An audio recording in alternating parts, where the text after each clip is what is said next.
Hello' student, আজি মই আগবঢ়াইছোঁ ক্লাছ 10ৰ মেট্ৰিক ফাইনেলত উপকৃত হ'ব পৰাকৈ ছাত্ৰ ছাত্ৰীসকলৰ বাবে এটি অসমীয়াৰ প্ৰশ্ন কাকতৰ ভিডিঅ'।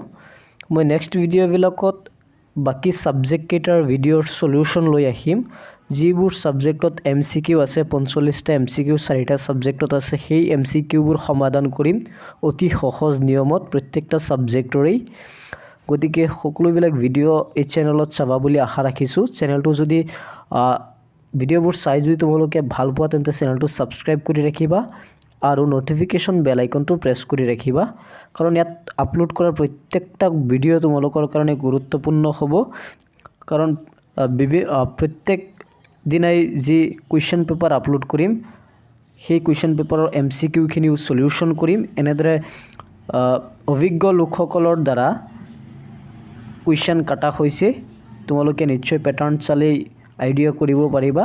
আৰু তোমালোকে সেই MCQবোৰ যদি কালেক্ট কৰি থৈ দিয়া, নিজৰ বহীত যদি লিখি থৈ দিয়া, তেন্তে বা তোমালোকে ভিডিঅ'বোৰ যেতিয়া চাই থাকিবা MCQবোৰ তোমালোকৰ আইডিয়া হৈ যাব আৰু মেট্ৰিক ফাইনেলত যথেষ্টখিনি উপকৃত হ'ব পাৰিবা। এইটো হৈছে অসমীয়াৰ প্ৰশ্ন কাকতখন, তোমালোকে বাৰু চাই যোৱা। এইটো এনেকুৱা কুৱেশ্যনেই অসমীয়াত আহিছিল, চাই যোৱা তোমালোকে।